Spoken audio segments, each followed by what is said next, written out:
j'ai oublié que j'ai pas lancé l'enregistrement. Parfait. I guess it's good. Donc, je disais, la dernière fois, comme Diao l'a si bien mentionné, on a vu les environnements de développement Python ou aussi l'installation de Python. Et en fait, j'espère que tout le monde a pu correctement installer Python et a au moins testé que ça fonctionne correctement à partir de la ligne de commande, à partir du terminal. J'espère aussi que vous avez installé Visual Studio Code. En tout cas, c'est ce que je vous ai recommandé. Ceux qui n'ont pas installé Visual Studio Code, au moins, j'espère que vous avez Anaconda. En fait, il y a d'autres alternatives que je peux vous présenter, en fait, sans que vous ayez à utiliser ça sur votre machine. Mais je vais laisser ça carrément quand on va commencer les projets appliqués, notamment surtout pour ceux qui vont exactement faire des projets de machine learning ou des projets disons, d'analyse de données. On va aller en fait avec ces environnements. Je parle en fait pour ceux qui sont curieux, c'est Google Colab, Kaggle, pour ceux qui connaissent un peu. Donc, c'est des environnements plus... en fait, c'est comme des Jupyter Notebook. Mais là, c'est que si vous n'avez pas un PC puissant, vous pouvez en fait les utiliser pour exécuter des codes qui requiert de la puissance de calcul. Mais bon, pour l'instant, au moins, je suppose, à partir de là, je suppose que tout le monde a Python, tout le monde a soit Anaconda ou bien, bon, pas Anaconda, mais au moins à Visual Studio Code. Donc, on va y aller. Donc, on a déjà, en fait, on a terminé avec le premier module qui est juste un module d'introduction. Bon, j'ai envie de dire, on a perdu un peu de temps sur cette introduction-là. Là, on va rentrer dans le vif du sujet. On va aller dans le cœur même de la programmation Python. Et aujourd'hui, on commence avec la syntaxe. En fait, c'est ce qu'on devait faire le week-end précédent. Mais c'est pas grave, on va faire en fait ces deux-là. Et j'espère on aura le temps de faire ces deux-là en même temps. Au moins, on termine ça et on fait la moitié de ça, mais au moins on va essayer d'accélérer un peu. Donc on va faire ça dans un premier temps en fait, on va voir la syntaxe de base de Python, l'arithmétique, les variables, les types de variables, etc. Et dans un second temps, dans le deuxième chapitre de ce deuxième module, on va voir les structures conditionnelles, donc if, elif, else, les structures imbriquées et tout ça. Donc ça sera des notions qu'on va essayer de démystifier un peu. Alors, on commence avec le premier chapitre de ce deuxième module. En fait, en vrai, même c'est le premier module parce que le module d'introduction, je l'ai noté 0,0. Donc, c'est juste un module d'introduction. Donc, là, même officiellement, c'est le premier module. Bon, on va y aller. Donc, il est intitulé Syntaxe de base et arithmétique. Arithmétique et variable. Donc, c'est les trois. Mais vous allez voir, ce module, il est plutôt léger. Surtout, en fait, pour ceux qui ont déjà fait un peu de programmation, que ce soit C ou C++, ou je sais pas, Java, tout ce que vous voulez. Ceux qui ont déjà, en fait, une idée de l'algorithmie, ça serait un peu facile pour vous parce que c'est pas grand chose. Mais peut-être le deuxième chapitre, lui, il est beaucoup plus, j'ai envie de dire, beaucoup plus condensé. Il y a beaucoup plus d'informations en fait dans ce deuxième chapitre. Mais bon, on va aller étape par étape, step by step. Donc, le programme, en fait, le plan de ce chapitre sur la syntaxe de base, l'arithmétique et les variables. Bon, le premier programme, c'est juste un rappel parce que je me rappelle très bien, enfin, j'ai fait un premier programme la dernière fois, Print Hello World, bon, le fameux programme de début pour tout débutant en programmation. Ensuite, on va voir les notions de base d'arithmétique, les commentaires. Alors, j'ai fait une petite erreur de truc ici. Bon, les commentaires et ensuite les variables et leur type. Alors, donnez-moi un instant, je ferme ma fenêtre parce que il faut trop de bruit.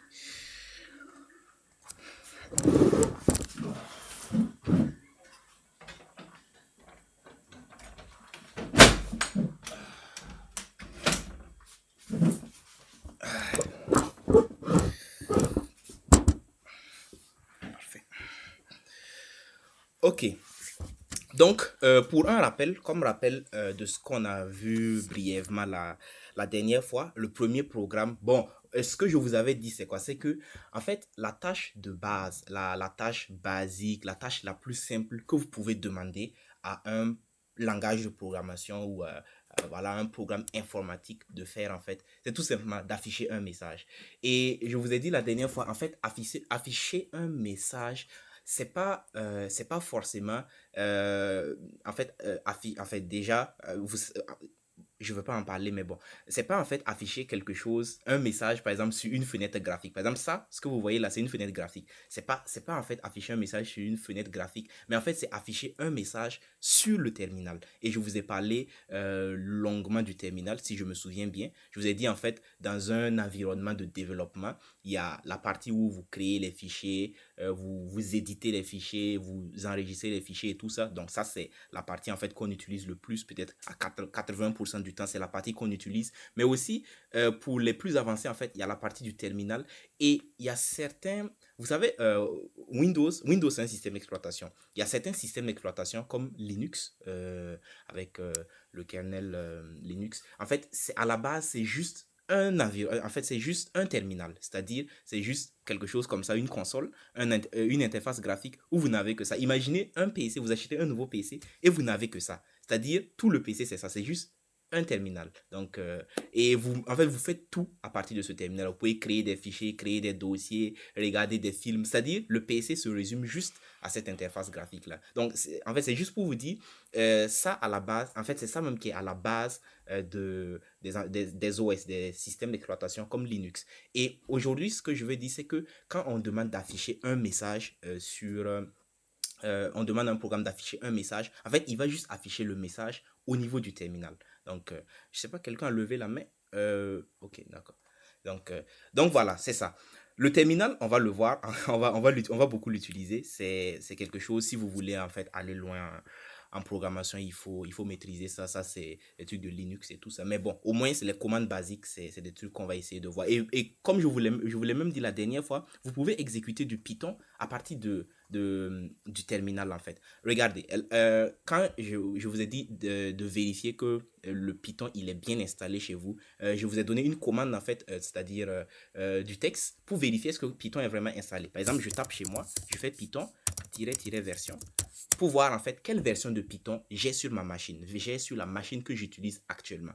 Et là, vous pouvez voir, j'ai Python 3.12.9. J'ai pas la version la plus récente. Je pense que la version la plus récente, c'est 3.13.3.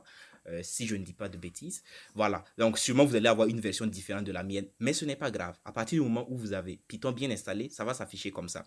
Et en fait, vous pouvez exécuter Python sans créer de fichier, sans voilà, écrire un code dans un fichier, tout ça. Vous pouvez en fait exécuter du code Python directement à partir du terminal. Je vous montre ça en fait, c'est quelque chose qui n'est pas convivial. Je vois que souvent il y a dans les formations que moi j'avais eu à suivre, ils ne montraient pas ça dès le début, c'est après, bon, j'ai remarqué ça, je ne savais pas pourquoi. Donc par exemple là, vous pouvez taper Python directement. Et en fait, ce qu'il va faire, c'est comme si maintenant, à partir de là, c'est comme s'il vous a ouvert un nouveau fichier et vous pouvez commencer à exécuter votre code. Mais la différence entre exécuter du code Python sur le terminal et exécuter du code Python, par exemple, à partir d'un fichier, que ce soit un fichier .py, je vous ai aussi parlé de ça la dernière fois, la différence entre le fichier .py, qui est l'extension officielle de Python, et l'extension, les fichiers .yp, ipynb.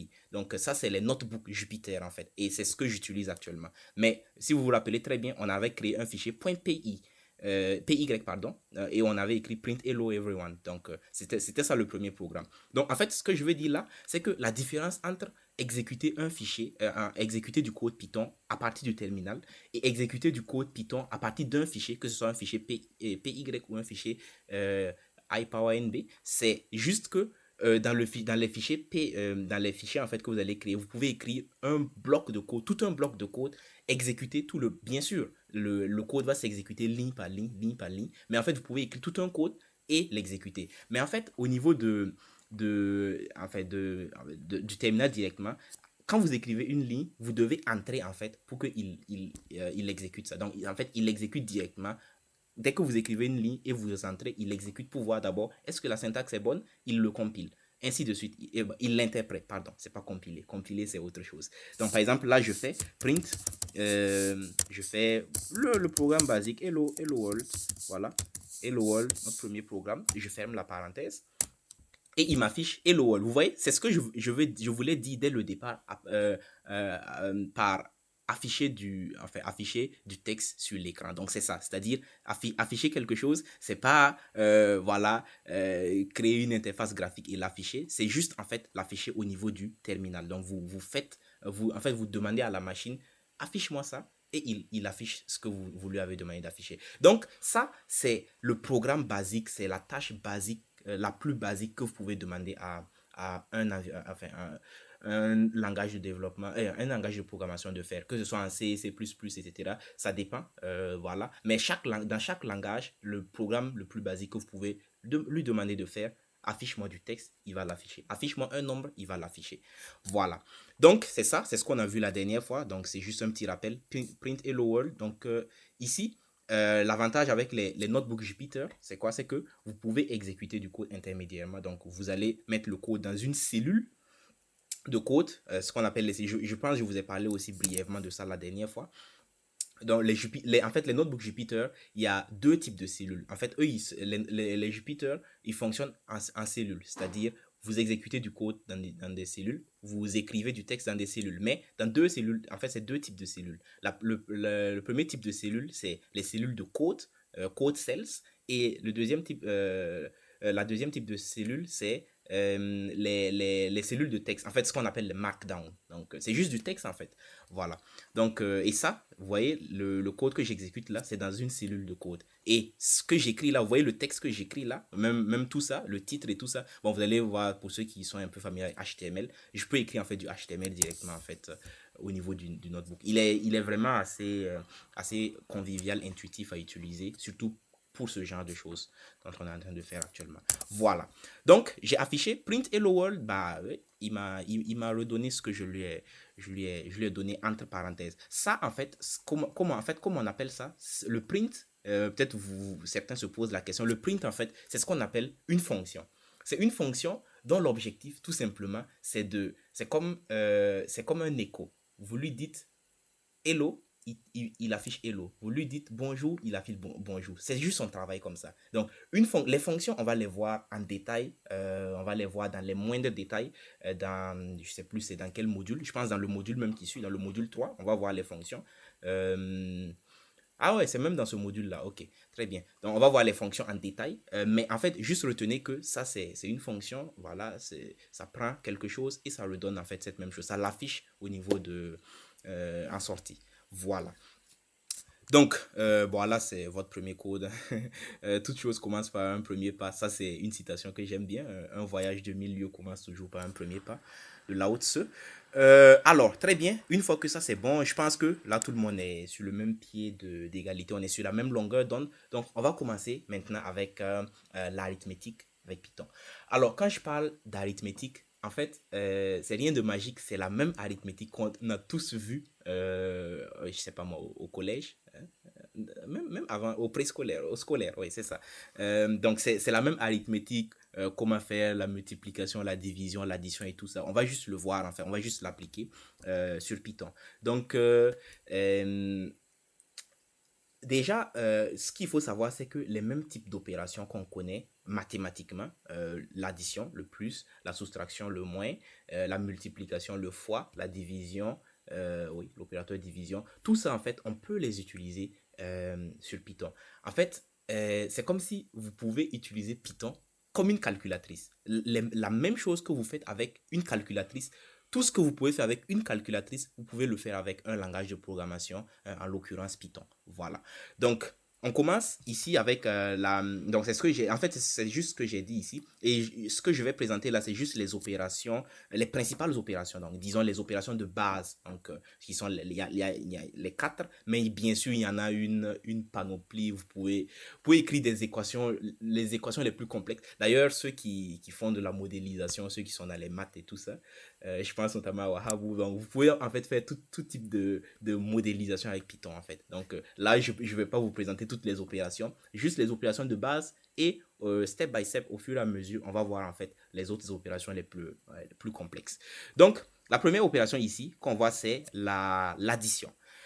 Une chose que je ne vous ai pas dite, peut-être je l'ai dit la dernière fois, je ne sais plus, c'est quoi? Le print, ce que vous voyez ici, le print, je vous ai dit, il va afficher ce qu'on lui donne entre les parenthèses. Il va afficher exactement la même chose.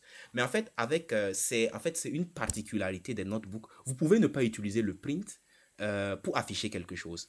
En fait, c'est l'avantage même des notebooks, puisque ce que je peux faire ici, regardez, je mets 5 plus 3. 5 plus 3, on connaît tous la réponse, c'est 8. Je ne vais même pas mettre de print, mais je vais faire ça. Alors, il me demande de choisir ouais, c'est ça.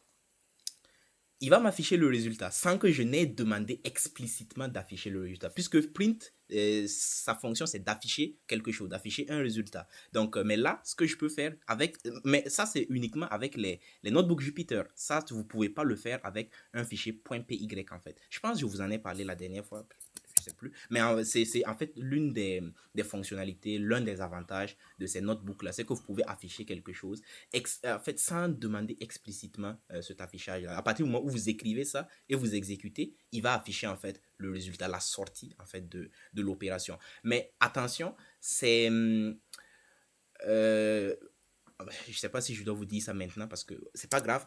Attention, c'est que vous pouvez le faire, mais ça marche uniquement pour la dernière ligne de la cellule en fait.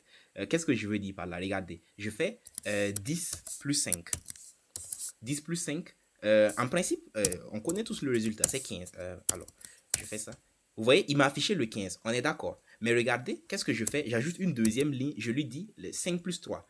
Le résultat qu'il va me donner, il va juste, en fait, il va faire les deux exécutions. Il va exécuter 10 plus 5, il va exécuter 5 plus 3, mais il va juste m'afficher, en fait, le résultat de la dernière ligne. C'est, en fait, c'est juste, pour que vous ne soyez pas étonné après, si vous voyez un truc comme ça, je vous dis ça dès maintenant. Voilà, les notebooks, c'est très simple. Vous pouvez en fait afficher, le notebook par défaut affiche les résultats des opérations, des codes, des cellules de code, sans que vous n'ayez besoin de faire un print quelque chose. Mais à condition que ce soit au niveau de la dernière ligne, tout simplement. Mais bien sûr, il va exécuter tout le truc, mais il va afficher juste le résultat de la dernière ligne. Donc, j'espère qu'il n'y a pas d'ambiguïté sur ça. Je le dis maintenant parce qu'après, quand on va commencer à écrire du code, on va commencer à écrire du code un peu long. Peut-être certains ne vont pas se retrouver. Donc, peut-être même je vais mettre en commentaire. Donc, ici, il va affiche la sortie de la ligne de cette cellule. Voilà. Voilà. Ce que je vais mettre ici, il sera exécuté. Voilà. Il sera exécuté, mais pas affiché. Exactement. Merci. Voilà. Donc, ça, c'est une fonctionnalité des notebooks. Donc, on peut continuer. Donc, la première opération, c'est l'addition. On connaît tous. Deuxième opération, la soustraction. A moins B, on connaît tout ça. Ensuite, il y a la multiplication. Mais regardez bien, les symboles, c'est les mêmes symboles qu'on utilise mathématiquement. Ici, 5 plus, c'est le plus qu'on utilise pour l'addition. Le moins, pareil, c'est le moins on utilise pour l'addition. Donc, la soustraction, c'est le moins, la soustraction, c'est le moins qu'on utilise. Et ensuite, la multiplication.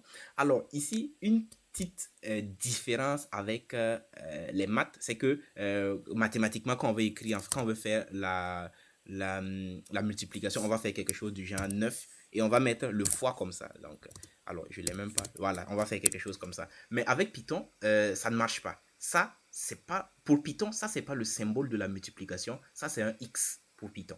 Donc, faites attention avec ça. Alors, je le mets là. Ça pourrait être utile pour que vous n'oubliez pas.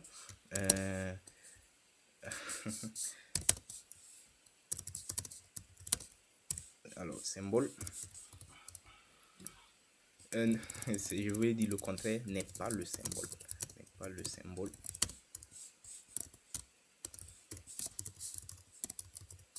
de multiplication. Exactement.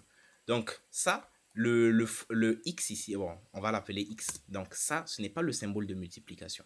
Voilà. Donc, le symbole de la multiplication, c'est l'étoile. Donc, voilà, c'est comme ça. Et je pense dans la plupart des langages de programmation, c'est pareil en fait, que ce soit du C, C++, etc. Donc, 9 fois 8. Ensuite, quatrième opération, c'est la division.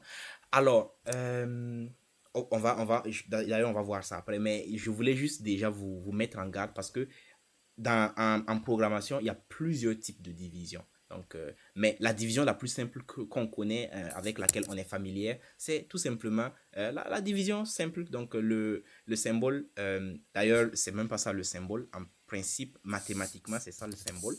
Je l'ai même pas sur mon clavier, hein. Ok, je pense que vous voyez ce que je veux dire. Symbole de la division. Ouais, c'est ça, la division euclidienne. Donc, je le copie là. Donc, en principe, c'est ça le symbole de la division euclidienne. Par exemple, je fais 10 divisé par 2. Ça ne va pas marcher. Parce que avec Python, c'est pas ça le symbole de la division euclidienne. Donc, n'est pas, je vais faire pareil. Donc, voilà, c'est ça, exactement. N'est pas le symbole de la division. Donc, le symbole de la division ici, c'est tout simplement un slash. Donc, la division euclidienne, c'est un slash. Donc, 25 divisé par 5, ça fait 5. Ok, très bien, on continue. Bien sûr, ça, c'est les 4 opérations les plus couramment, les plus fréquemment utilisées. L'addition, la soustraction, la multiplication, la division. Donc, retenez bien les symboles. Mais bien sûr, à part ces 4, il y en a une bonne panoplie. D'ailleurs, on en voit quelques-uns ici. J'en ai rajouté. Alors, je vais mettre ça en fait en bold. Donc, l'opérateur puissance. Donc, la puissance, je pense que tout le monde sait c'est quoi la puissance. 2 à la puissance 2, 2 à la puissance 4 et tout ça. C'est des maths basiques. Donc, 7 à la puissance 2. Ici, comme autant je vous ai dit, la multiplication, c'est une seule étoile. La puissance, c'est 2 étoiles qui sont collées. Donc, 7 à la puissance 2. Donc, c'est 7, 2 étoiles 2. Donc, voilà. À chaque fois, c'est toujours 2 étoiles. Donc, 7 à la puissance 7, c'est 7, 2 étoiles 7. 10 à la puissance 10, c'est 10, 2 étoiles 10. Et ainsi de suite, ainsi de suite. Donc, les 2 étoiles ici, c'est le symbole en fait de la puissance en Python. Alors, ici, je ne sais même pas s'il va me... Alors, espérons. Non. Est-ce qu'il va me donner quelque chose? Parce que je veux qu'il soit en bold. Non, il ne va pas marcher. C'est pas grave. Je l'enlève. Ah, ok, je vois. Donc, autant enlever ça alors. En principe, je sais qu'il y a un moyen d'échapper ça. Ouais, je pense qu'il va l'échapper. Non, il n'a pas échappé. C'est pas grave. Je vais tout simplement enlever le bolt. Je vais utiliser du HTML après. Voilà, donc ça c'est l'opérateur de puissance. Ensuite, on a l'opération de la... Je vous ai dit, il y a plusieurs types de division en programmation. Même mathématiquement, il y a plusieurs types de division. Il y a la division simple qu'on appelle division euclidienne, justement. Donc, qui est le slash, tout simplement. Et il y a la division entière. Alors, c'est quoi la différence entre la division? Bon, je ne suis pas un mathématicien, mais quand même, je pense que la plupart, vous savez c'est quoi la différence. La division euclidienne, c'est celle qu'on connaît. 25 divisé par 5, vous voyez, ça va donner... Par exemple, je prends 25 divisé par 7. Donc, ça va me donner en fait un nombre avec une virgule. Donc, ça fait 3,57. Mais la division entière, si je fais la même chose, au lieu de... C'était quoi? 25 divisé par 7. Je fais la même chose. Je fais 25 divisé par 7, il va me donner en fait un nombre entier. Donc 25 divisé par 7. Et il s'avère en fait que ce nombre entier là, c'est tout simplement la partie entière, c'est-à-dire le nombre sans la partie décimale, donc sans les chiffres après la virgule. Donc ici, la division simple, la division euclidienne, ça va donner un nombre à virgule pour cette opération spécifiquement. Et la division entière, ça donne juste la partie entière en fait du résultat. Donc, faites attention à ces deux types de division. Division simple, 1 slash. Division entière, 2 slash. On continue. Peut-être vous allez me demander pourquoi je vous montre ça. Vous allez voir, c'est vraiment utile. C'est des opérations qui sont basiques, très basiques, mais pratiquement dans la vie réelle, c'est vraiment utile en fait pour bon nombre de choses. Et je suis sûr que vous allez le remarquer, le comprendre après. Le modulo, donc l'opérateur modulo aussi, ça aussi c'est une opération mathématique très bien connue. Voilà, pour ceux je suis sûr que la plupart connaissent aussi. Donc le modulo, tout simplement, en fait, ça donne, corrigez-moi si j'ai tort, je vous ai dit, je ne suis pas mathématicien, c'est le reste de la division entière, donc principalement. Donc c'est ça le 1. Le reste de la division euclidienne, c'est ça. Voilà. Donc le 13 divisé par 2, 13 divisé par 2, ça donne combien pour ceux pour les matheux? Euh, Moi, je suis pas matheux. 13 divisé par 2, ça donne quoi? Donc, ça donne 6,50. Donc, 6,50. Et le reste, ça nous donne combien en principe? Bah, je vous laisse calculer ça. En tout cas, retenez juste cette opération-là, la division, le modulo, donc, qui donne en fait le reste de la division euclidienne. Donc, je continue. L'opérateur d'incrémentation. Alors, ça, les mathématiciens, je sais qu'il y en a plusieurs ici. Ne me mangez pas, c'est pas ma faute. Alors, l'opérateur d'incrémentation, en fait, qu'est-ce qu'il fait? Imaginez, c'est vrai j'ai pas encore parlé de variables. On va voir, en fait, les variables tout de suite. Dans la partie, on va voir les variables tout de suite. Mais juste, je voulais, en fait, vous introduire à cette opération-là. Parce que, bah, c'est une opération comme les autres, en fait. Et cette opération-là, qu'est-ce qu'elle fait? Elle fait juste une incrémentation. Pour ceux qui ne savent pas ce que c'est qu'une incrémentation, imaginez, disons, j'ai 100 dirhams, donc, ou j'ai 100 francs CFA, et je dis, je passe à, c'est-à-dire quelqu'un me donne un dirham, c'est comme une addition, je prends, ça fait 100 francs ou 100 dirhams plus un. Ce que j'ai fait ici, en fait, c'est comme une incrémentation. J'ai fait, en fait, c'est juste de l'addition. Donc, j'ai fait une addition à ce que j'avais déjà. Donc, aux 500 que j'avais déjà, je fais une addition. Et imaginez, on me donne encore un dirham, ça fait 102. On me donne encore un dirham, ça fait 103. En fait, c'est ça qu'on appelle l'incrémentation. Et en fait, comme je vous l'ai dit, c'est juste une addition. Hein. Juste le nom, il est fantaisiste, incrémentation, décrémentation. Mais c'est juste, basiquement, c'est juste une addition. Mais en fait, en programmation, quand on parle d'incrémentation, quand on a une variable, je vous l'ai dit, ne vous inquiétez pas pour le nom variable, on va le voir en détail. C'est comme une variable, disons, c'est comme une boîte qui contient quelque chose, qui contient une valeur, ou bien disons, tu as un chiffre, tu lui donnes un nom. Voilà, ici c'est ce que j'ai fait. J'ai ma variable, je lui ai donné la valeur de cette variable, c'est 8. C'est comme une boîte, je mets le 8 dedans. Ou bien, voyez ça comme j'ai le 8, je lui donne le nom de ma variable. C'est juste ça. Et en fait, qu'est-ce que je fais? Je veux rajouter un à ce 8 là. Voilà, c'est comme je l'ai dit, vous avez une boîte, vous mettez un 8 dedans et je veux ajouter un 1. Qu'est-ce que je fais? J'ai la boîte initiale que je la prends et j'ajoute en fait une autre valeur. En fait, cet opérateur d'incrémentation-là. C'est, tu as une variable initiale et à cette valeur-là, à la valeur initiale que tu avais, tu rajoutes quelque chose. Tu fais une addition, une somme de quelque chose. Mais en fait, vous allez me dire, bon, c'est rien de spécial, c'est juste une addition. Tu as ta variable et tu fais juste un plus un. Mais, sauf que tu fais ce plus, je parle bien sûr en programmation, parce que si vous voyez ça mathématiquement, vous n'allez pas le comprendre ici. J'ai ma boîte, où, voilà, j'ai ma variable, je lui ajoute un. Mais qu'est-ce que je fais? Je reprends en fait cette addition-là, le résultat que j'obtiens, et je l'affecte en fait à une autre variable. Très simplement. Je le réexplique pour peut-être ceux qui n'ont pas compris. Je prends encore l'anecdote. Imaginez, j'ai une boîte. Et qu'est-ce que je fais? J'ai la boîte, je lui donne la valeur 8. Ou bien je mets 8 dedans. Et qu'est-ce que je fais? Je fais 1 plus. Je prends la valeur là. Je fais 1 plus 1. Donc j'ajoute 1 dedans. Donc on a un résultat. Bien sûr, ça sera. C'est-à-dire la boîte contient 9. Et qu'est-ce que je fais? Je prends cette boîte là. Et c'est comme si je remets. Ah ouais, cet exemple aussi, il n'est pas très bien parce que quand tu essaies de comprendre ça logiquement, tu vas te dire, ah, c'est pas logique ce qu'il raconte. Mais en fait, c'est comme si tu prends la boîte et tu la réaffectes à elle-même, en fait.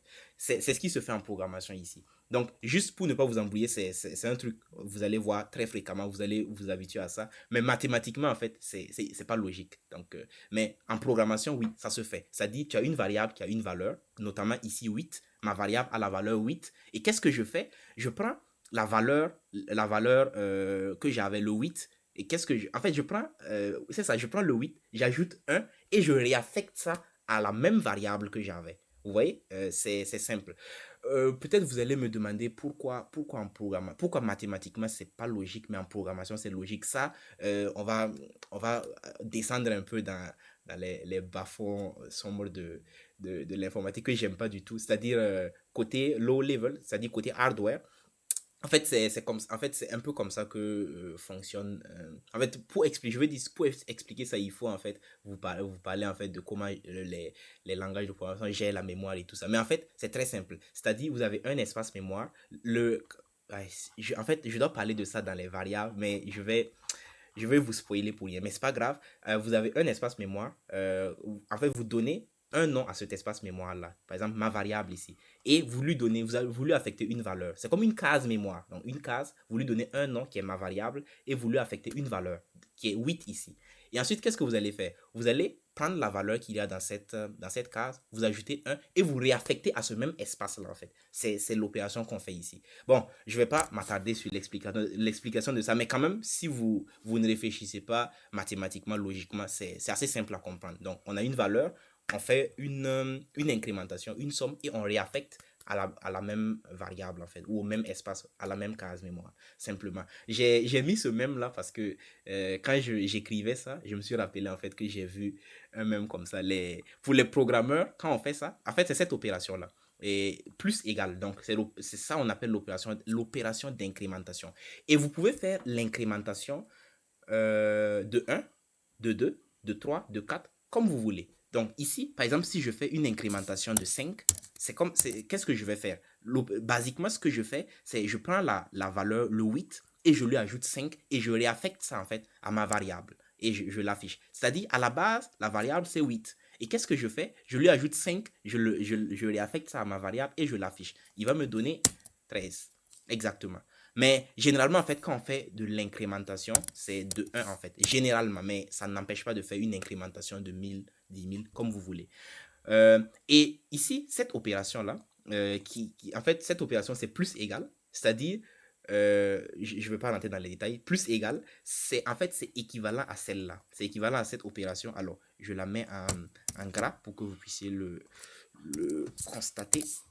C'est ça. C'est comme si je prends ma variable, la nouvelle variable, c'est égal à l'ancienne variable plus 1. Exactement, c'est ça. Voilà. Mais sauf que bon, c'est pas une nouvelle variable, c'est la même variable en fait. Donc, et ce même-là, ça illustre ça. Pour les programmeurs, quand tu dis x égale à x plus 1, ils comprennent très bien, ça ne les choque pas. Mais pour les mathématiciens, c'est choquant en fait, parce que mathématiquement, c'est absurde. Même chose ici. Les programmeurs, ils sont contents quand on dit ça, mais les mathématiciens, un mathématicien qui te voit écrire ça, il va te dire, mais attends.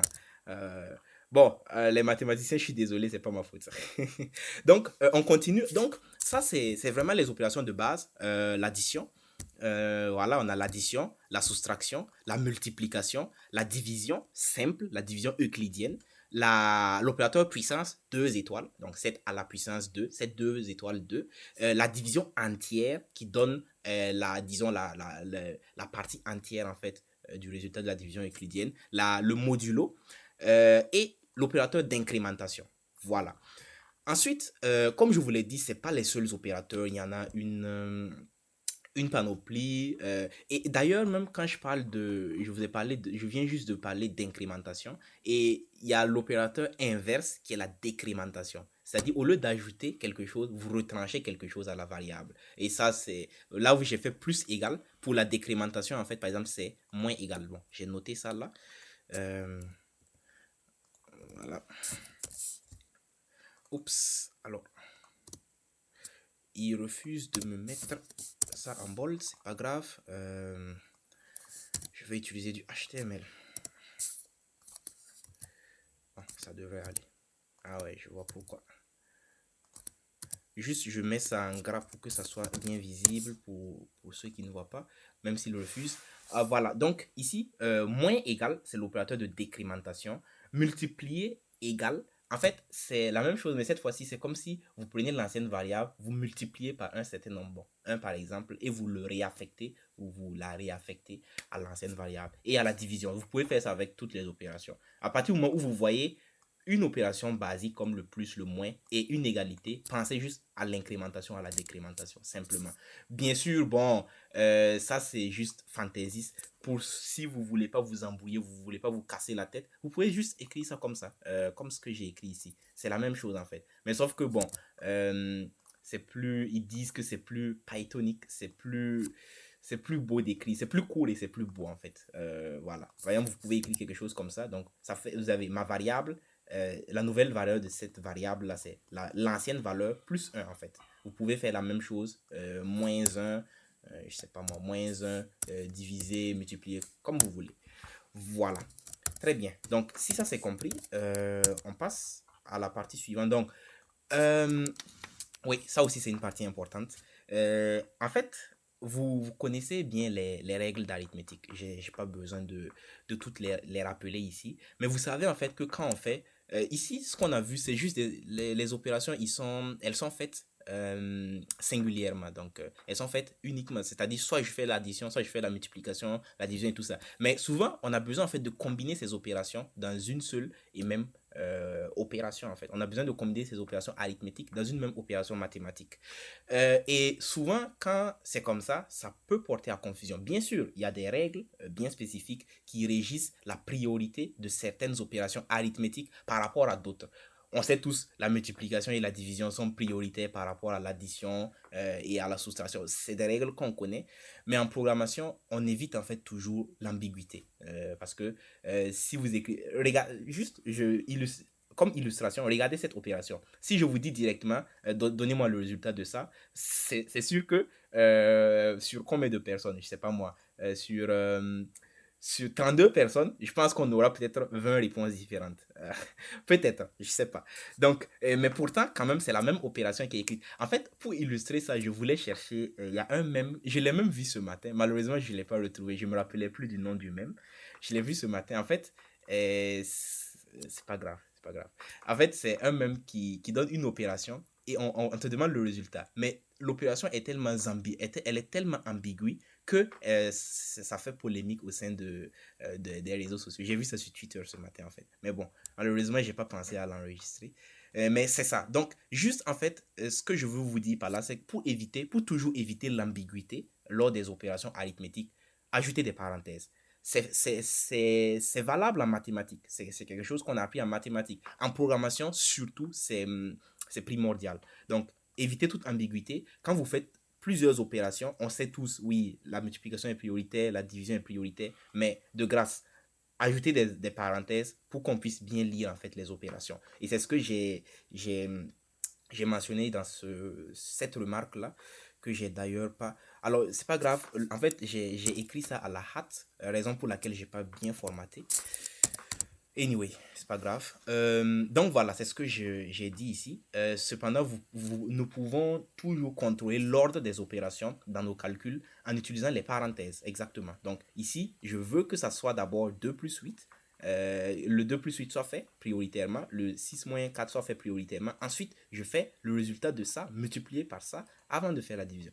Oui, c'est ça, exactement. Et même encore là, on pouvait encore spécifier parce que peut-être certains vont se demander est-ce que la multiplication est prioritaire par rapport à la division. En fait, il y a une règle qui régit ça. D'ailleurs, c'est celle que j'ai mentionnée ici, la règle PEMDAS. Pour les plus matheux d'entre nous. Hmm, je ne sais pas si vous avez entendu parler. Mais en fait, c'est la règle justement qu'on utilisait au lycée pour savoir quelle opération est prioritaire par rapport à une autre. C'est mathématique. C'est juste on va dire une convention mathématique qui régit en fait qui régit l'ordre des opérations. Et voilà l'ordre d'ailleurs, parenthèse, exposant, multiplication, division, addition, soustraction. Ah ouais, mais là, ils font du tort à la soustraction. Pourquoi la soustraction est moins prioritaire?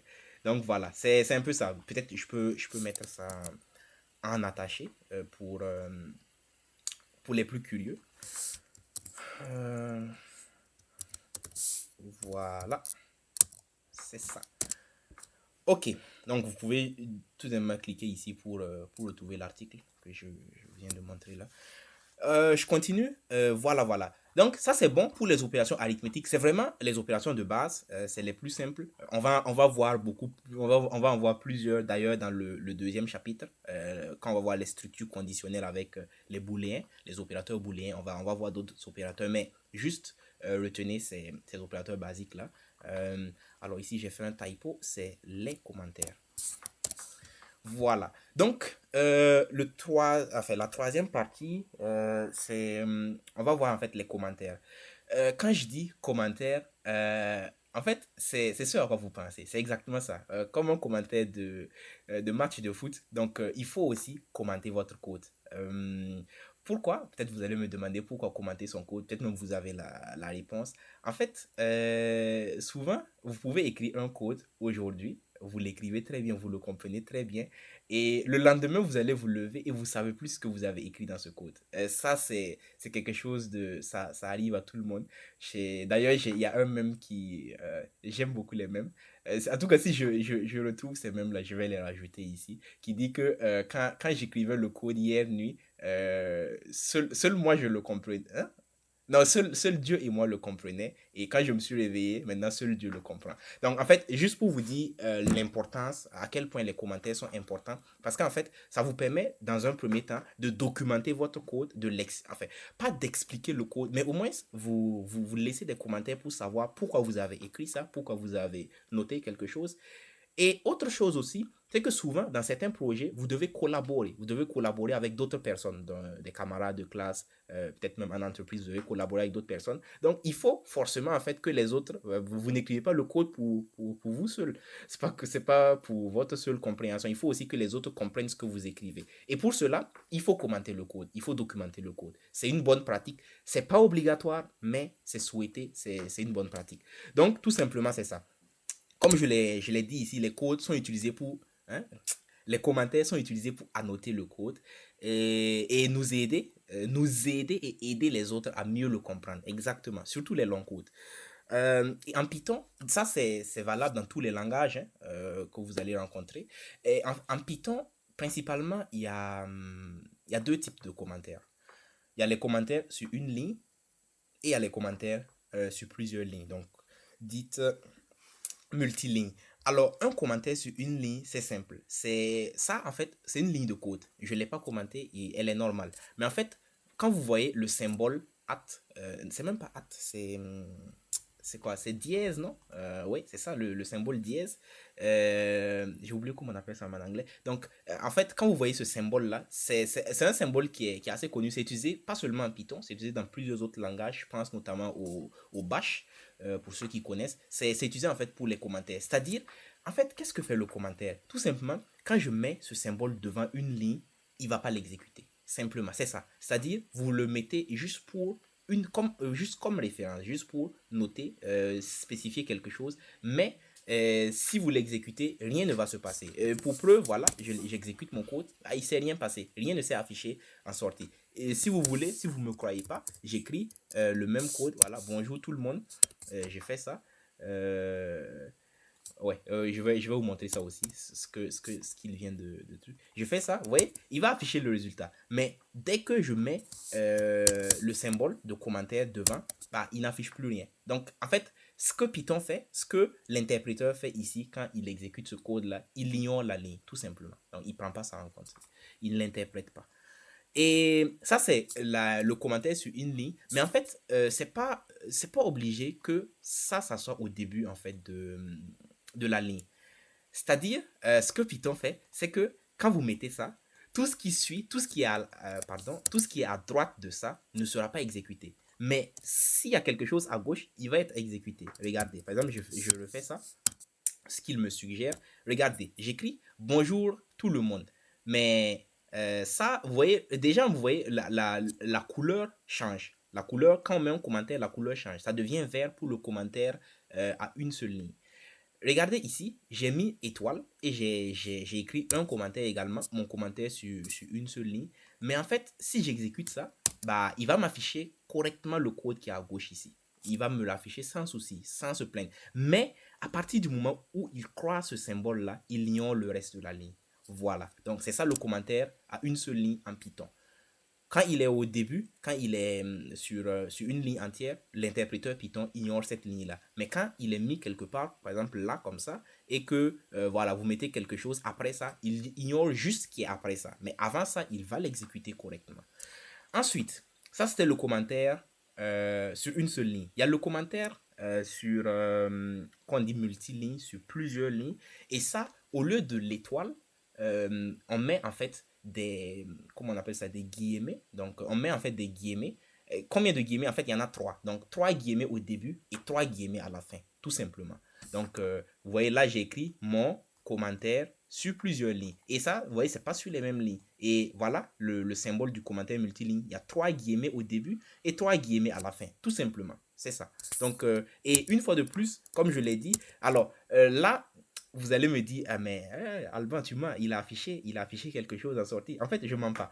C'est juste que en fait, c'est l'une des fonctionnalités du Jupyter Notebook. Et ça fait que ça, on met en fait ce commentaire multiligne là, le notebook, il va l'afficher par défaut. Mais ça veut pas dire en fait qu'on l'a affiché. C'est juste le fait que le notebook son comportement par défaut, c'est d'afficher le commentaire multiligne. Il le fait par défaut, en fait, sans qu'on lui, on lui demande. C'est un comportement. Par exemple, si vous mettez ça dans un fichier, je sais pas moi, python.py, par exemple, ici, si je le mets là, vous allez voir, il sera complètement ignoré.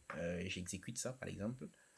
Donc là, il va m'afficher le hello everyone, mais il va ignorer en fait cette ligne. Vous voyez, il m'affiche le hello everyone, mais après, il m'affiche pas le commentaire, tout simplement. En fait, c'est juste pour vous dire que ça, ce qui s'est passé ici, il a fait ici, c'est juste un comportement par défaut du notebook Jupyter. Un avantage, c'est pas un inconvénient, peut-être. Mais je pense que c'est plutôt un avantage.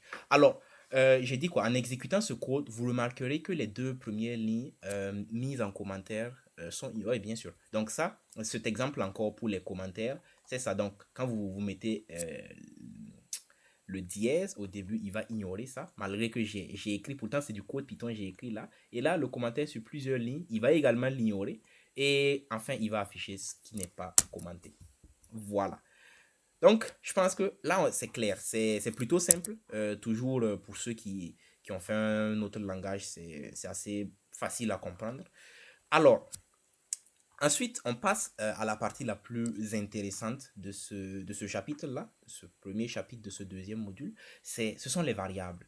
Alors, on a déjà introduit un peu les variables, je vous ai parlé de ça. En fait, ce que je vais vous présenter ici, c'est la partie soft, la partie simple à comprendre des variables. Mais en fait, ceux qui ont fait euh, comment on appelle ça? Ceux qui ont fait un langage bas niveau, en fait, c'est-à-dire si tu veux comprendre vraiment la programmation, c'est-à-dire comprendre comment ça se passe dans le fond, par exemple, comment on crée une variable, en fait, comment ça se passe en fait, pas comment créer, mais qu'est-ce qui se passe quand tu crées une variable, qu'est-ce qui se passe quand tu modifies une variable, etc. En fait, il faut aller dans un langage bas niveau en fait. Mais c'est pas grave. Là, comme je vous l'ai dit, ce qu'on va voir ici, c'est en fait, c'est la création de variables, la modification de variables, déjà les types même de variables, parce qu'il y en a plusieurs. Voilà, c'est un peu ça. Donc, déjà, c'est quoi une variable?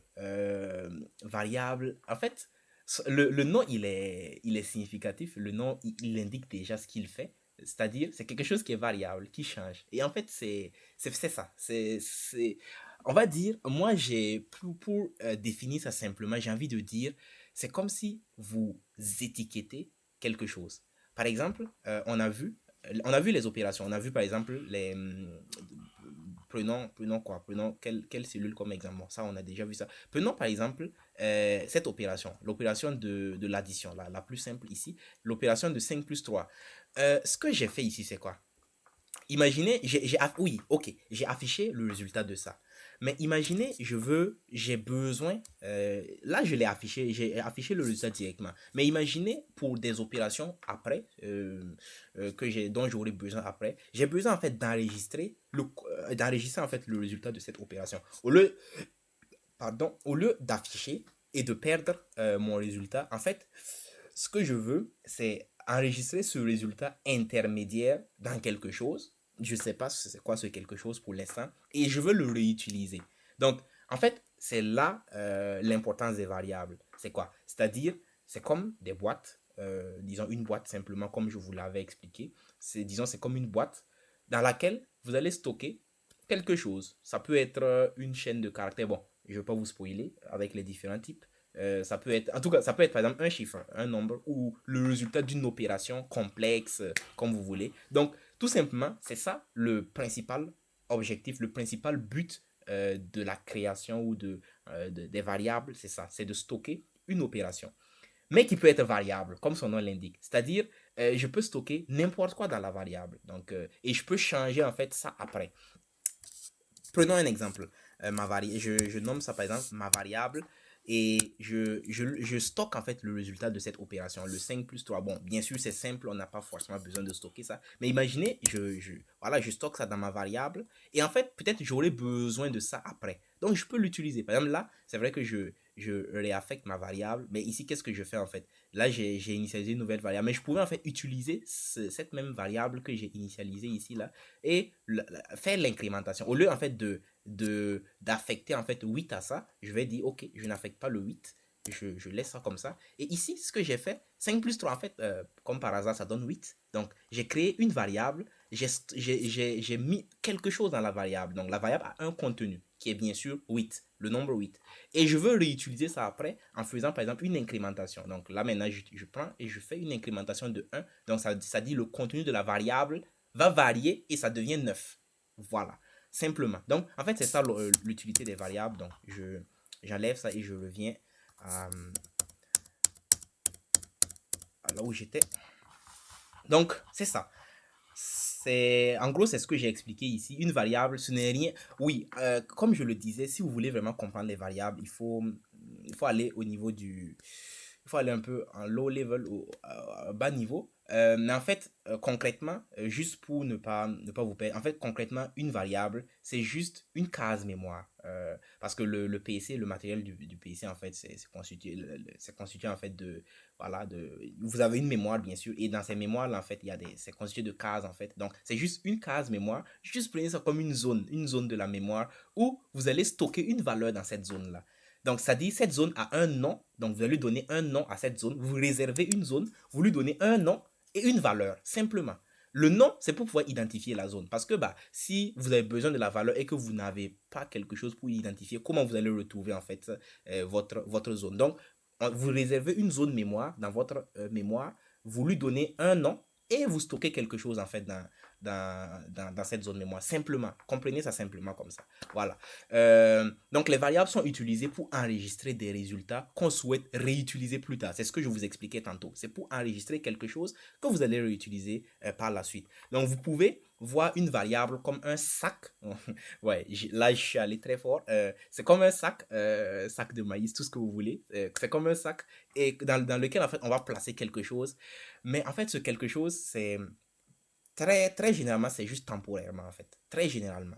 Vous allez stocker, vous allez mettre quelque chose dans ce sac-là, mais juste le temps de faire une opération et après, bon, vous vous débarrassez de ça, quoi. Donc, ça dit, une fois le programme est exécuté, la variable, vous n'avez plus besoin de ça. Comme je le dis, en fait, c'est vrai que j'insiste sur ça, même si on apprend Python ici, mais en fait, avec d'autres langages, souvent c'est plus compliqué parce que, par exemple, je prends le C ou même l'assembleur si vous préférez. Pour créer une variable, vous allez faire ça manuellement, créer ce qu'on appelle l'allocation dynamique. Vous allez vous-même, c'est-à-dire, vous allez vous-même réserver la zone mémoire, faire vos opérations et après libérer cette zone mémoire. Bon, c'est plus complexe que ça, mais avec Python, vraiment, il vous facilite la tâche. Juste ce que vous avez à faire, créer votre variable, vous lui donnez un nom conventionnel. On va même voir comment nommer les variables parce qu'il y a des règles à suivre, bien que c'est facile, mais il y a des règles à suivre, il faut les respecter. Et ensuite, vous lui donnez une valeur, simplement. Un nom de variable, affectez-lui une valeur et vous faites vos opérations comme vous voulez, simplement.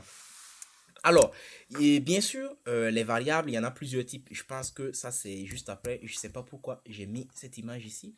Euh, Sûrement parce que j'étais pressé. Alors, je laisse ça comme ça. Donc, la création de variables, je vais juste modifier ça. Ah, c'est pas grave. Ouais, je sais pourquoi. C'est bon. C'est bon, je la garde. Donc, je vais revenir à cette image-là, ne vous en faites pas. Alors, le premier point qu'on va voir au niveau des variables, en fait, c'est comment créer une variable. Bon, on a déjà vu un exemple, même si c'était pas je vous ai teasé ça, c'était un spoiler. En Python, ce qu'on fait en fait, on déclare et on initialise. C'est ce que je vous disais tantôt. Tout ce que vous avez à faire pour créer une variable ou ce sac-là qui va contenir vos informations, c'est juste lui donner un nom, l'initialiser et vous l'affectez une valeur en fait. Alors, peut-être cette opération, pourtant elle est assez simple, elle est assez compréhensible, mais en fait en Python, c'est dans ce sens-là. Vous voyez ma main, c'est dans ce sens. C'est-à-dire, qu'est-ce que on fait? On prend le 75 qui est à droite et on affecte ça a la variable qui, elle, est à gauche, en fait. Donc, c'est-à-dire, on prend le 75 qui est à droite et cette valeur, on l'affecte. C'est-à-dire, on met ça dans le sac que j'ai appelé ici ma variable. Donc, c'est dans le sens de la droite vers la gauche. Donc, je prends une valeur ici et j'affecte cette valeur-là à ma variable, simplement. Et ensuite, je peux afficher tout simplement le contenu de cette variable, tout simplement. Et en fait, pour créer une variable, c'est simple, je me répète. En fait, il faut d'abord choisir un nom de variable. Là, moi, j'ai choisi ma variable. Ça peut être, je sais pas, c'est ta variable, si vous préférez. Ça peut être ta variable. Euh, et ensuite, une fois que vous avez choisi le nom, comme je vous l'ai dit, il faut, je vais juste en parler, je vais parler de ça juste après. Il faut en fait respecter un certain nombre de règles pour créer les variables. Il y en a une panoplie, je n'ai pas tout cité, mais j'ai cité les plus essentielles. Euh, donc, une fois que vous avez le nom de la variable, tout simplement, vous lui attribuez une valeur, simplement. Comme je le dis, je le répète encore une fois, avec Python, c'est très simple, c'est vraiment très simple parce que il suffit juste de lui donner, de donner un nom de variable et vous lui affectez une valeur. Dans certains langages de programmation, je fais toujours le parallèle pour que vous voyez en fait à quel point Python il est simple. Dans certains langages de programmation comme le C ou le C++, vous devez d'abord, si vous pour créer une variable, oui, vous allez lui trouver un nom. Certes, vous allez d'abord, vous allez aussi définir le type de cette variable. Si c'est entier, booléen, on va voir ça, ne vous en faites pas. Et ensuite, vous allez, avant de pouvoir affecter cette valeur. Et encore, dans d'autres plus compliqués, vous allez d'abord allouer dynamiquement la mémoire pour cette variable, et donner un nom, le type, affecter. Donc, il y a tout un tralala. Mais en Python, c'est vraiment simple. Juste donner la valeur. Alors, une fois que je modifie ça ici, il faut que je change ça aussi. Donc, donne un nom à ta variable et tu lui affectes une valeur et tu peux l'afficher, tout simplement. Ça me donne 75, exactement. Et comme je le disais tantôt, ici, qu'est-ce qu'on a fait? On a déclaré une variable, on l'a initialisée, on a initialisé cette variable à 75. Mais en fait, il y a un certain nombre de règles qu'il faut suivre pour déclarer, en fait, pour trouver le bon nom d'une variable. Généralement, c'est pas quelque chose de compliqué, ça devrait être intuitif. Et je suis sûr, vous allez me demander, peut-être certains se sont demandé, pourquoi moi j'écris, vous voyez comment je nomme mes fichiers? J'écris 01 qu'est-ce que c'est que Python? Vous vous demandez peut-être pourquoi je ne mets pas espace, pourquoi j'écris pas normalement bah, comme les autres en fait. Pour ceux qui ont fait la programmation, vous savez très bien pourquoi je fais ça. Mais vous allez le comprendre tout de suite quand je vais expliquer les règles là. Donc vous voyez, quand je nomme mes fichiers, je mets par exemple 01 tiret. Je peux mettre soit le tiret du 6, soit le tiret du 8. C'est un choix, c'est personnel. En fait, il y a plusieurs cases, le command case, snake case et tout ça. Alors, je vais vous en parler tout de suite. Mais bon, en fait, juste ça, c'est une convention que bon, moi j'ai prise. J'ai adopté une et je continue avec celle-ci. Et vous voyez, par exemple, ici, regardez le nom de ce fichier, code of conduct. Vous voyez, on a utilisé les tirés du 6 en fait. En fait, ça, cette manière de nommer les fichiers là, ça vient des règles des variables, des règles de nomination des variables. La première règle de nomination d'une variable, c'est pas d'espace. Pas d'espace. Un espace, bien sûr, vous savez, c'est quoi un espace? C'est juste, voilà, c'est l'espace en fait que vous laissez avant d'écrire un autre mot, un autre symbole. Donc, vous ne devez pas laisser d'espace entre les caractères. Exemple, si vous écrivez quelque chose comme ça, je prends ça, vous écrivez ma espace variable. Non, je suis désolé. Vous voyez, là, il me donne directement qu'il y a une erreur. Statement must be separated by null. Là même, il ne détecte pas l'erreur. Donc là, vous ne pouvez pas exécuter. Ça va vous donner une erreur en fait. Donc, il vous dit syntaxe, pardon, il vous dit syntaxe invalide. La syntaxe est invalide parce que Python, il ne connaît pas qu'est-ce que tu veux dire par là. Ça, c'est à éviter. Donc, je vais même laisser ça à éviter. Donc, premièrement, à éviter. Si j'avais même le truc. Ça, c'est à éviter. Deuxième chose, donc deuxième règle. Deuxième règle, c'est quoi? Utiliser uniquement des lettres majuscules ou minuscules, des chiffres et des tirets de 8. Bon, c'est un peu faux. Ah oui, oui, oui, les variables, oui, c'est vrai. Oh, les variables, c'est juste les tirets de 6, les tirets de 8. Alors, la deuxième règle, qu'est-ce qu'elle dit? Elle dit il faut uniquement utiliser des lettres. En fait, on appelle ça des caractères, en gros, voilà, c'est juste un gros mot. Donc, des caractères alphanumériques, c'est-à-dire soit des lettres qu'elle soit majuscule ou minuscule, c'est comme vous voulez, et des chiffres. Des chiffres, c'est 1, 2, 3 jusqu'à 9, simplement. Donc, il faut utiliser entre ces deux types-là, soit des lettres ou des chiffres, majuscules, des lettres majuscules ou minuscules, des chiffres, et les tirés de 8. C'est ce qui est autorisé. Les histoires de étoiles, arrobas, je sais pas, guillemets, tout ça, oubliez ça pour les noms de variables, simplement. Ça, c'est une convention. Par exemple, imaginez, j'écris, je copie ça, j'écris ici, alors je supprime ça, j'écris ça, et au lieu de, voilà, l'espace, je viens, je dis, voilà, moi, je veux donner un nom stylé à ma variable, je mets arrobase. Bah, écoutez, ça peut marcher, mais ça va pas marcher d'ailleurs. Je sais, il y a un tiret qui... C'est ça, non? Non, non, ça va. Bon, évitez, c'est juste éviter ça. Voilà, donc, vous voyez, là, j'ai utilisé un arrobase ici. Bah, il va me dire que cannot assign expression to here. Donc, ça aussi, c'est à éviter. Donc, les caractères spéciaux, que ce soit arrobas, dièse, slash, anti-slash, tout ce que vous voulez. J'ai envie même de tester le... Non, lui aussi, il va pas marcher. Le tiret de 6 il va pas marcher. Ouais, exactement. Donc voilà, c'est juste les caractères qui sont autorisés dans la nomination de variables. C'est les lettres, qu'elles soient majuscules ou minuscules, c'est pas grave. Et les chiffres. En plus de ces deux-là, il y a juste le tiret de 8 qui est autorisé. Donc, au lieu de faire ça, vous pouvez tout simplement... Parce que souvent, on veut nommer les variables, on veut que les variables soient bien nommées, qu'elles soient bien compréhensibles. Donc, ça peut être 3 mots qui sont collés. Et pour coller ces mots, par exemple, quand on écrit par exemple ma variable, je mets par exemple préféré. Donc, c'est pas lisible. Vous voyez très bien que c'est pas lisible. Donc, là, c'est parce que c'est moi, j'ai écrit que je peux lire ça. Je vois que c'est ma variable préférée. Mais quelqu'un qui va venir là, il va prendre, je sais pas moi, euh, une minute avant de comprendre ce que j'ai écrit là. Mais si vous voulez en fait séparer ça, vous pouvez tout simplement faire ma tiré de 8 variable tiré de 8 préféré. C'est bon. On est quitte. Voilà. Très bien. Donc, je continue. Ici, je mets je remets le mauvais exemple que je vais bien sûr commenter. Donc, ça, c'est bon. Ça, c'est bon. Donc, bien. Voilà, bien. Ça, c'est bien. Autre chose, ça doit, une variable, le nom d'une variable doit obligatoirement commencer par une lettre ou un tiré de 8. Obligatoirement. Pourquoi ça? Regardez. D'ailleurs, vous allez le constater aussi. Autre chose. Par exemple, vous ne pouvez pas commencer le nom d'une variable avec un 8. Oui, je sais pas moi. En tout cas, un chiffre. Vous voulez dire, bon, voilà, moi je suis un 10, je mets 10 et voilà, je nomme ma variable 10 variables. Ça va pas marcher, simplement. Donc, il va refuser.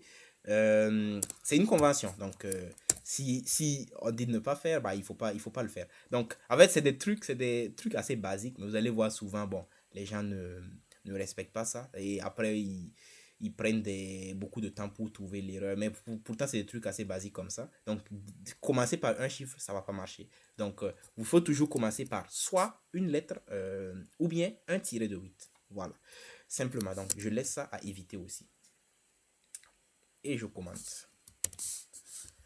Ensuite, la dernière règle que j'ai notée, éviter à tout prix, oui, oui, oui, oui. Ça aussi, c'est très important. C'est même super important. Regardez, en fait, on va voir ça. Je vous ai parlé en fait des fonctions. Par exemple, print, je vous ai dit print, c'est une fonction. Print, c'est une fonction dont le rôle, c'est juste d'afficher ce qu'on lui a donné, on lui a donné entre parenthèses. Ça, vous avez compris. Mais en fait, en plus de print, Python a beaucoup d'autres. En Python, tout est objet. Bon, ça, c'est quelque chose, on va voir. Juste, je balance ça comme ça, peut-être ça va rester dans votre esprit pour les prochaines séances. Dans Python, tout est objet. Et en fait, dans Python, il y a des méthodes, des fonctions qui sont prédéfinies. Il y a des attributs, on va voir tout ça après, ne vous en faites pas, il y a des attributs qui sont prédéfinis. C'est-à-dire, c'est des trucs qui viennent avec Python. Par exemple, le print, c'est pas moi qui l'ai créé, c'est venu avec Python. De la même manière, il y a d'autres choses, d'autres mots clés réservés qui viennent avec le Python. C'est pas moi qui les ai créés. Et moi, quand je veux par exemple créer une nouvelle valeur, une nouvelle variable, je n'ai pas le droit d'utiliser les mots qui sont déjà, qui viennent avec le Python. Vous allez me demander, mais comment je vais savoir que ce mot, il est déjà dans Python? C'est simple. D'ailleurs, je vais vous montrer ça, je pense, à la fin de la séance. Il y a une fonction qui permet de faire ça, help. Mais en fait, tout simplement, par exemple, j'essaye de faire, le print, je pense, il va pas, regardez, par exemple, j'essaie de nommer ma variable print. Je lui dis print égale, il va même accepter, je pense, hein, parce que print, c'est juste une fonction. Ouais, il va accepter parce que print, c'est une fonction. Mais par exemple, si j'essaie de nommer une autre fonction print, il va pas, quel nom je peux utiliser? Voilà. Par exemple, je prends else. Else, c'est quelque chose qu'on va voir, on doit voir dans le deuxième chapitre. Je prends par exemple else. Else, en fait, c'est dans les structures conditionnelles. If, else et if. Par exemple, imaginez, je veux nommer ma variable else. Else, en fait, c'est un mot clé qu'on dit en fait qu'ils sont réservés. C'est un mot réservé par Python. Donc, vous n'avez pas le droit de l'utiliser pour créer pour vos noms de variables. Si vous écrivez else égale la 8, il va vous dire syntaxe invalide. Ça ne va pas marcher, simplement. Voilà. Donc, par exemple, quand vous croisez ce genre de truc-là, bah, simplement, vous pouvez écrire, si vous tenez en fait au else, vous pouvez faire par exemple quelque chose comme ça, un tiré de 8 else, ou bien vous pouvez écrire my else, simplement. Bon, ça n'a aucun sens. Mais bon, c'est juste pour vous prévenir de ça en fait. Donc, je mets ça aussi et je dis à éviter. Ouais, ça aussi c'est à éviter. Donc, je mets else égale 8. Très bien. Donc, je résume les règles de nomination de variables. Pas d'espace, surtout à éviter catégoriquement. Utiliser seulement soit des lettres ou des nombres, bon, disons des chiffres, et aussi les tirés de 8 ils sont autorisés. Troisième chose, il faut obligatoirement commencer soit par une lettre, soit par le tiré de 8. Ne commencez jamais avec un chiffre. A fortiori un caractère spécial. Et dernier point, il faut toujours s'assurer de ne pas utiliser un mot clé réservé par Python. Voilà. Donc en fait, ça, Python le fait. Pour les mots clés, en fait, c'est juste pour, comme je l'ai mentionné ici, c'est pour éviter la confusion. Par exemple, si vous nommez votre variable else et après vous voulez utiliser else, bah, il utilise votre variable ou bien il utilise lui son else. Donc ça porte à confusion, c'est de l'ambiguïté. Donc pour éviter ça, n'utilisez pas ça. Ok. Alors la dernière partie, rapidement, c'est les types de variables. Alors, en fait, ce que je voulais dire, en fait, en Python, chaque chose a un type, forcément. Un nombre, bah, déjà, il est de type nombre. En fait, ce qu'on appelle, bien sûr, ça dépend. Ça peut être un int. En fait, c'est ça. Donc, le type d'une variable, c'est juste en fait, la nature de cette variable, simplement. Par exemple, je reviens en fait à cette variable. Par exemple, cette variable que j'ai nommée, ma variable, je l'ai affectée le nombre 8. Quel est son type? Son type, c'est simplement sa nature. Sa nature, qu'est-ce que je veux dire par nature? C'est-à-dire, quel est le type là? En fait, je cherche un synonyme de type pour ne pas répéter type. Mais au moins, vous comprenez en français, type, en anglais aussi, c'est la même chose. En fait, le type d'une variable, c'est la nature de cette variable. C'est son type, exactement. Voilà, donc si on demande par exemple quel est le type de ma variable, je vais dire c'est un nombre parce que le 8 c'est un nombre. Et d'ailleurs, pour être plus précis, c'est un nombre entier parce qu'il n'y a pas de virgule. Donc ici, son type en fait c'est un nombre entier. Ce qu'on dit en anglais, pas en anglais, en Python, c'est int. Mais bon, bien sûr, ça a une signification. Int, c'est pour dire nombre entier. Donc, et bien sûr, en plus des nombres entiers, il y en a plusieurs. Il y a voilà, les nombres à virgule, les décimaux. Il y a les chaînes de caractères. Par exemple, le texte, c'est une chaîne de caractères. Quoi d'autre? Oui, j'ai parlé des flottants. Principalement, ce sont ces trois-là. Bien sûr, il y en a d'autres on va voir entre-temps les booléens et tout ça. On va voir, par exemple, les booléens, on va les voir en détail dans ce deuxième chapitre. Donc, c'est ça. Le type d'une variable, c'est la nature de cette variable. Et quand je parle de nature, tout simplement, c'est pour dire est-ce que c'est un entier en anglais ou en fait en anglais c'est integer, en programmation de façon générale c'est integer, c'est-à-dire est-ce que c'est un entier, et en Python on abrège ça en int, c'est pour dire integer, entier. Est-ce que c'est un nombre décimal? Décimal, c'est tout simplement floating point, c'est float en Python, on abrège float. Float, dès que vous voyez float, c'est pour dire nombre à virgule. Float, virgule. Et enfin, les chaînes de caractères. Chaînes de caractères, en anglais, en programmation d'ailleurs, c'est string. String, c'est juste pour dire chaîne de caractères. Un string, une chaîne de caractères. Et en Python, on abrège ça en str pour dire string. Voilà, donc bon, l'image, elle illustre un peu ça. Donc le n, c'est entier. Le pi, un nombre à virgule, décimal. Et ça, c'est une chaîne de caractères. Message, WhatsApp Talk. Très bien. Bien sûr, comme je l'ai dit, c'est quelque chose en fait on doit voir en détail. Et une fois de plus, je répète, bon, c'est la dernière fois que je vais faire cette comparaison, ce parallèle entre Python et les autres langages.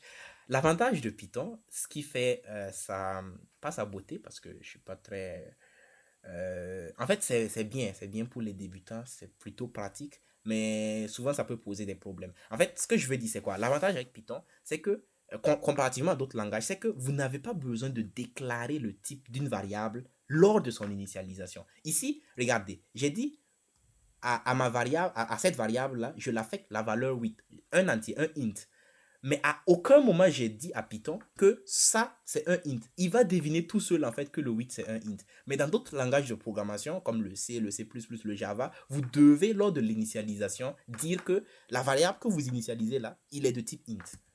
Vous voyez? Donc, c'est, en fait, c'est ça qui fait la facilité de Python. Ici, je n'ai rien dit sur le type. Il va deviner ça automatiquement, tout seul. Mais dans certains langages, vous êtes obligé, en fait, dès l'initialisation, de donner le type. Sinon, bah, vous aurez des erreurs, simplement. Alors, dernier point, la manipulation des variables. En fait, je l'ai même noté ici, ouais, j'en étais sûr. Python est capable de reconnaître automatiquement certains types, comme les entiers et les floats, contrairement à d'autres langages. Pour les chaînes de caractères, par exemple, il faut indiquer, oui, explicitement en entourant de... Oui, en fait, ça aussi, c'est très important, c'est très intéressant cette remarque. Regardez. Euh,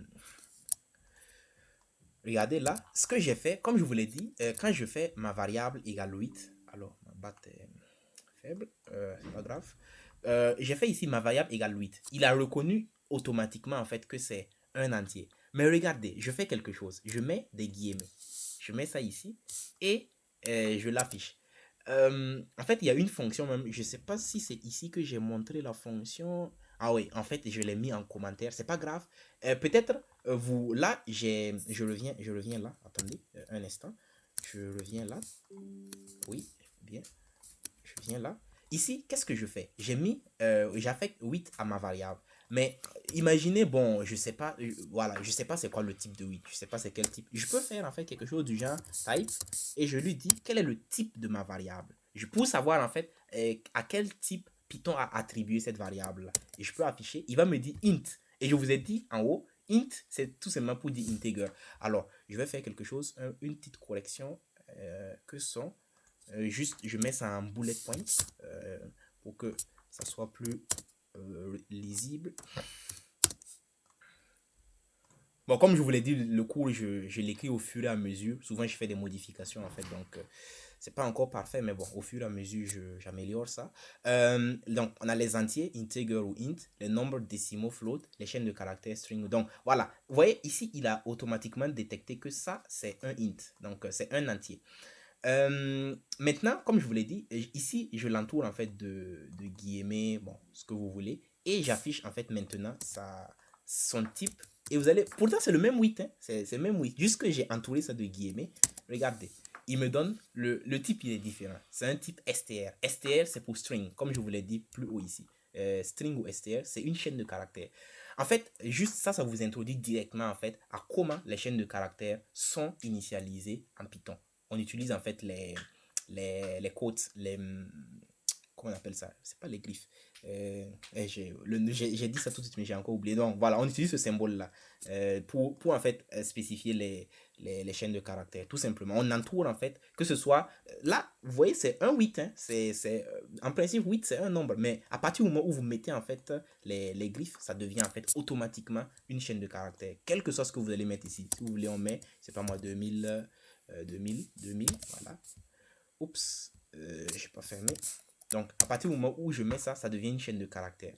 Voilà. Et cette fonction, le type que j'ai utilisé, comme je vous l'ai dit, c'est une fonction comme print. Print, l'objectif, vous vous rappelez, c'est d'afficher juste ce que j'ai mis entre parenthèses. Le type, lui, c'est une fonction dont l'objectif, c'est une fonction prédéfinie de Python. C'est pas moi qui l'ai inventé, c'est venu avec Python, qui affiche le type de la variable, enfin le type d'une variable ou le type d'un objet. Simplement. Très bien. Donc, maintenant, dernière partie, la manipulation des variables. En fait, comme son nom l'indique, une variable est variable. Alors, vous pouvez modifier ça comme vous voulez. Donc, en fait, vous pouvez... En fait, c'est pas que vous pouvez modifier, vous pouvez changer le contenu de cette, la valeur ou le contenu en fait de la variable, tout simplement. Donc, par exemple, ici, j'ai ma variable 1, dont j'ai donné la valeur 17. J'ai ma variable 2. Bon, là, j'ai affiché quoi? Hein? Pourquoi ça donne 75? Ça vient d'où? Type int object. Ok. D'accord. Je sais plus c'est quoi je voulais faire ici. Entre-temps, nous pouvons changer la valeur d'une variable en écrasant l'ancienne par la... Non, en fait, ouais, je me rappelle. Regardez, ici, j'ai mis ma variable 1 égale 17. Maintenant, qu'est-ce que je vais faire? Je vais écraser la valeur de cette même variable-là. Je ne sais pas à quoi je pensais quand j'écrivais ça. Maintenant, c'est ma variable 1. Vous voyez, c'est la même variable 1 ici. Bien sûr, je mets le 1 aussi ici. Donc, ma variable 1 égale 17. Je mets maintenant la nouvelle valeur de cette variable-là. C'est plus 17, c'est 92. En fait, j'ai écrasé l'ancienne valeur. Donc, j'ai changé tout simplement la valeur. Et maintenant, je l'affiche. Au lieu de... oui, bien sûr, pardon. Ici, ma variable 1, c'est bien ça. Alors, int object is not callable. Qu'est-ce qu'il me raconte ici? Je sais pas qu'est-ce que j'ai écrit. Attendez. Ouais, pourtant, il est normal. J'ai pas compris. Ma variable 1 égale 17. Ensuite, ma variable 1 égale 92. Bah oui, où est le problème? Je sais pas, j'ai fait une bêtise quelque part ou quoi? Ouais, pourtant il est activé. Ma variable 1 égale 17. J'affecte 17 à ma variable 1, oui. J'affecte 92 à cette même variable 1. Je fais print ma variable 1. Attendez, je fais quelque chose. Je vais savoir. Ok, je vois. Ma variable 1. Donc, j'affiche ça. Ouais, je pense que c'est le print. Non, c'est pas logique. Ma variable 1. J'ai aucune idée pourquoi il me dit ça. Int object is not callable. Aucune idée. Anyway, c'est pas bien grave. On l'a. Non, non, on peut pas mettre les guillemets. Pourquoi? Parce qu'en fait, si tu mets les guillemets, il va afficher ma variable 1. Tu vois? Il va m'afficher. Tu vois? En fait, le print. Attendez. Non, en fait, c'est pas les guillemets. C'est pas les guillemets. Regarde. Si je mets les guillemets, c'est plus. Il va pas m'afficher le contenu de la variable. Il va m'afficher le nom de la variable. Regarde. En fait, je pense qu'il y a un problème avec le print. Je sais pas, int object is not callable. Attendez. Attendez, je l'exécute là. Pour voir est-ce qu'il y a un problème avec le interpréteur. Pourtant, tu vois, ce qu'il a fait ici, c'est qu'il m'a affiché ma variable 1 au lieu en fait de. Même si je fais quelque chose du genre, ma variable 1. Voilà, je fais par exemple 8. Ensuite, je fais alors 1. Je fais ça. Donc, ma variable 1 égale 8. L'ancienne valeur, c'est 8. Maintenant, j'écrase cette ancienne valeur. Je lui donne 9. Et j'essaie de l'afficher. Bon, bien sûr, si je dois l'afficher, je dois enlever les guillemets. C'est ça. Et j'exécute. Donc, vous voyez, il me donne la nouvelle valeur qui est 9. Alors, j'ai vraiment aucune idée pourquoi ce monsieur-là, le Jupiter, il me fait ça. Alors, je supprime ça. Print. Oui. Ok.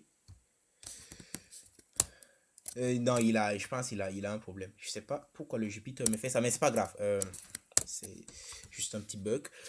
Ok, je continue. Donc, ça c'est simple. Donc, l'ancienne valeur, c'est 17, donc ma variable. Et ensuite, la nouvelle valeur, c'est 92. Donc, maintenant, il va afficher bien sûr le 92. C'est plus le 17, comme ce que j'ai fait ici. Je continue. On peut définir. Bah, si quelqu'un aussi a détecté quelle bêtise j'ai faite ici, vous pouvez me le dire. Mais je vois aucune erreur. Hein. C'est logique. On peut définir plusieurs variables simultanément et effectuer les opérations arithmétiques déjà vues. Oui, c'est ça. Donc, ici, d'ailleurs, bon, ici, c'est la même variable. Mais en fait, vous pouvez créer et initialiser plusieurs valeurs en même temps. Par exemple, ici, j'initialise X, j'initialise Y, j'initialise Z. Et après, je peux faire une opération à partir de ces mêmes variables. Donc, X égale 55, Y 34. Et ensuite, je fais une somme. Bon, là, je prends la moyenne. Pour ceux qui... La moyenne, c'est assez simple. Donc, je fais X plus Y plus Z.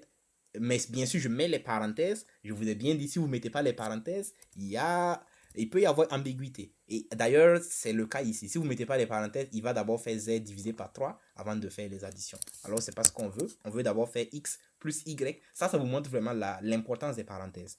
Donc, il va faire X plus Y plus Z, calculer cette somme-là. avant de faire la division. Donc, si j'affiche ça. Alors, vous voyez, il y a un problème avec l'interpréteur. Je pense que je sais pourquoi. Donc, restart. Ouais, et en plus, c'est la même erreur. Donc, ok, je continue en attendant qu'il restart le kernel. Donc, je continue là. Là, s'il m'affiche, en principe, il va m'afficher en fait la moyenne de tout ça. J'exécute et je continue. Ok, ouais, là maintenant, il, il marche. En fait, je pense que c'est sûrement une erreur qu'il a traîné depuis le départ. Mais en principe, si je fais maintenant print, ici, il doit stopper ces bêtises. Voilà, donc c'est ça, 92.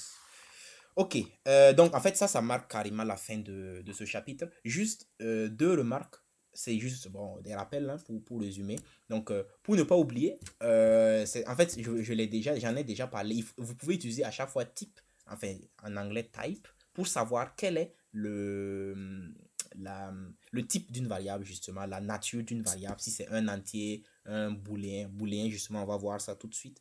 Voilà, je vous ai dit je vous ai dit au départ, la séance serait un peu longue, donc je vais rapidement introduire le deuxième chapitre avant de vous laisser.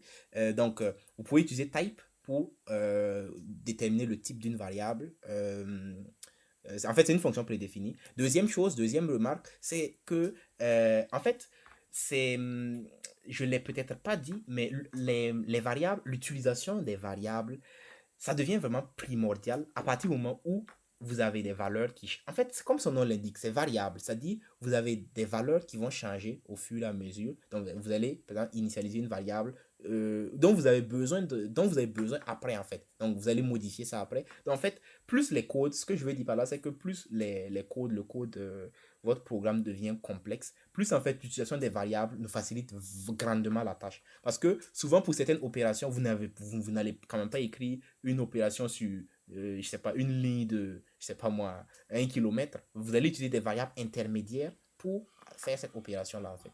Donc, ça aide beaucoup plus dans comment on appelle ça, le débugage. Je vous ai parlé du débugage, c'est-à-dire trouver l'erreur dans un code, trouver les erreurs dans un code. Donc, ça aide énormément quand il s'agit de faire un débugage, c'est-à-dire rechercher des erreurs dans le code. Et voilà, donc ça marque la fin de ce premier chapitre, de ce deuxième module. On a écrit notre premier code en Python, bien qu'on l'ait fait depuis la semaine surpassée. On a appris les notions basiques d'arithmétique, les différentes opérations, de l'addition à la soustraction, opérateurs d'incrémentation, et tous les commentaires sur une ligne, commentaires multilignes, les variables, voilà, comment créer une variable, comment l'initialiser, comment nommer une variable, comment modifier une variable, etc.